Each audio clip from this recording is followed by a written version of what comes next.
You know, Dr. Mark Sherwood, he's our guest from Tulsa, Oklahoma. He's a naturopath, and he's on a quest for wellness. Dr. Mark, so good to meet you. Thank you, Don. Thank good you to be for coming. here. Thank you guys so much for having me. I appreciate it. You know, your book, where's your book? Here it is. The Quest for Wellness it opens up the eyes to the connection between the body, the mind, and the spirit. So true. And they're all interrelated, right? We sometimes try to segregate them individually. That's a mistake. Right. The analogy I give people is this, a four-legged chair. We can pull out one leg, even on purpose, and we can keep our balance for a while, but eventually there's going to be one or two things going to happen. Either we're going to lose our concentration, get distracted and fall, or one of the other three legs will become weakened and fall and collapse on itself. Those four parts are the physical, emotional, intellectual, and spiritual, and we're all designed to really give attention to those daily to better ourselves. Well, you practice. What do you see? What are you seeing in the patients that are coming to you? Don, I'm seeing spiritual brokenness.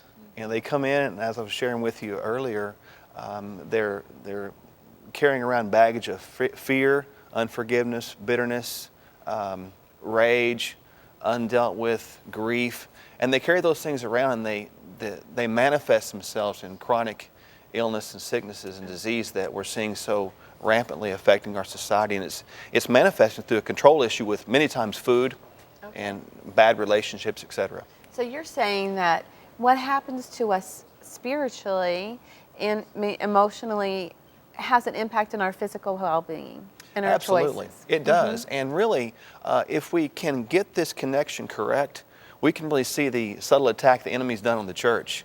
You know, it's attacking people on the physical level that's manifested on a spiritual level, and we become spiritually weak. And these days, I want people to be strong. That's right. I want them to be strong. We need to be strong these days because these days are the last days, praise the Lord. Amen, brother. And we need to be Amen. ahead of the game and be able to be like Caleb and climb up those mountains when we're 90 years old. Oh, wow. Right? That would be awesome. Well, amen. That would be great. Amen. We want to be strong, and God's provided for our strength. Yes. So where's the breakdown? What's happening? And do you see Christians, and I'm sure people who aren't Christians, but is there any difference between people of faith and people who don't have Christ in their life? Well, there should be, you know, but today we're seeing such a blended, and there's no difference in the two. You know, I was sharing earlier as well, when we walk in a room as believers, people should not just see a difference, they should feel a difference, they should smell a difference, they should hear a difference. We should walk in a room and we should immediately create this thing called influence when we walk in there. And actually own the room, not because it's us, but because God is in us and with us and is going before us. Amen. Let's go back to medicine for a second. So you practice medicine, and you deal with patients that have chronic diseases. I saw a statistic yesterday, 70% of medical practice is in the chronic care, dealing with things like diabetes, hypertension, heart disease. Let's pick one of those, and let's talk about how do you deal with that. Say a person has adult onset diabetes. How do you deal with that? We're talking specifically in this case type 2 diabetes. Type 2. We like to label type 2 diabetes as this, and it may sound strong, but people, if they'll open their hearts, they'll get this. Type 2 diabetes is self-imposed, elongated suicide. It's a choice-driven, lifestyle-driven disease that, frankly, should not be in our society these days. So we have people come in. Case in point, this is earlier in the year, we had someone come in that was on a crash course for type 2 diabetes, metabolic syndrome. They had almost all the symptoms. At that point in time, this person was broken spiritually. We began to link those two things together and get this in 6 months, you know, just a simple plan of lifestyle adjustment, stress adjustment, spiritual adjustment. 6 months later, that person is no longer on any medications, has lost 12% body fat, which the body composition normalized, which is a first sign that things are going awry. So that person, like many others, if you'll get this in your spirit, we see healing. Wow. Well, nobody wants to have diabetes. Nobody wants to have heart disease. Nobody wants any of these things, but we find ourselves to be victims of them. But I heard you say that we're kind of victims of our own choosing. We are, and you know, it's not about, we're not anti-medicine, my wife and I. We have medicines in the clinic. We know they are purposeful for specific times and reasons, but they're temporary. That's You know, right. no That's medicines, even in the clinical trials in the FDA, go past 1 or 2 years of study. So we don't know the long-term implications of this. It's like dominoes. We haven't counted the cost ahead of time. And today we've grown overly dependent on medications and less Absolutely. dependent on God. Well, you need to say that one more time.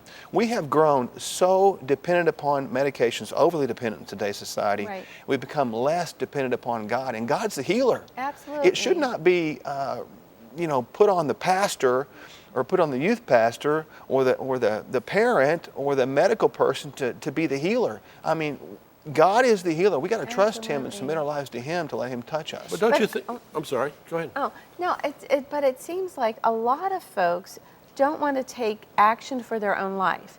That it's easier to rely on a doctor or a pastor to say, okay, I want you to take care of me, and I know that this medicine you prescribe, I'm going to take it for the rest of my life, and that's okay because I'm going to get better that way. And what you're saying is a plan. We need to take some ownership.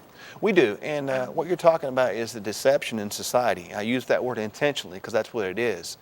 But we need a plan, and that's what we put this book together. We saw a need, we really did, and a need is people need to have a plan, and knowing everyone is unique and different, independent. We wanted to give them something that we like to call it failure proofing, the goals, set little things in motion in our life through foundational habits and practices that do provide relief and healing in the long term. Not a temporary thing, but a permanent thing. Well, now I got to go back for a minute. Are you saying that medicine? See, I think, and you tell me I'm wrong. You're the doctor. I think medicine is from God. I think God's given us the ability to have doctors and medicine. Is that not right? No, you're totally right. You're spot on. Medicine is a wonderful gift. The minds behind the development, even in the pharmaceutical industry, are just brilliant. I mean, we know that they are there for a reason. For example, if I break my arm, don't give me curcumin. I want something harder than that, right? I want the pain to go away. And we're designed to have those medications to inhibit those COX regulators. But at the same time, we're not designed to depend on those things for the course in time because all medicines do have toxic effects. I see. So there is a reason for those medicines in that time and season. But overall, we're to care for ourselves. And to answer your question, Terry, God gives us a brain and common sense. Right. He expects us to care for our own temple. He gives us that charge, and that's our responsibility. And we got to own that thing. Own that thing. Well, you said something to me when we were talking before we came on the air that you believe there's spiritual roots here, demonic spiritual roots that can be in play too. And in your practice, you guys will actually cast out those demonic forces. That's right. The ones I named, fear, bitterness, resentment, people carry those things around, unforgiveness. They carry them around and they manifest themselves through many sicknesses, diseases, where food has become the comfort or bad relationships have become the comfort because a bag of cookies or Oreos won't talk back to you. It won't hit you. It won't abuse you. It'll do everything you said you want it to do. You can command that thing to do whatever you want it to do. And so it becomes this control thing. We've lost control everywhere else.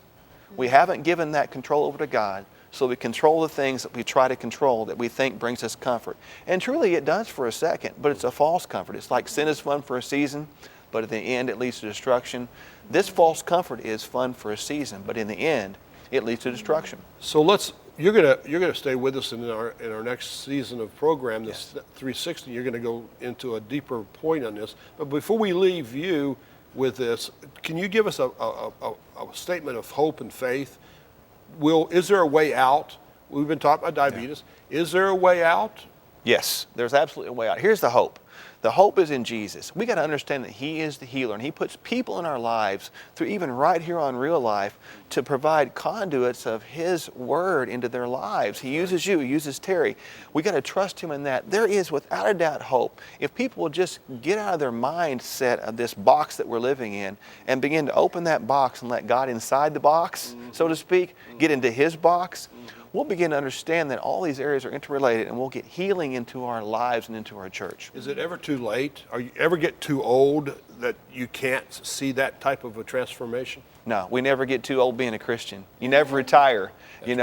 Every day we've got to do something to improve ourselves physically, emotionally, intellectually, and spiritually. If we do that, man, life gets a whole lot better.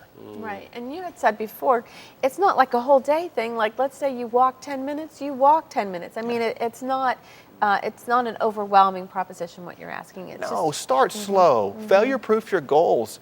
Do something that you can do and feel good about it. String together a lot of successes. When you do that, guess what takes over your life? Success. That's good. That's the spirit Amen. of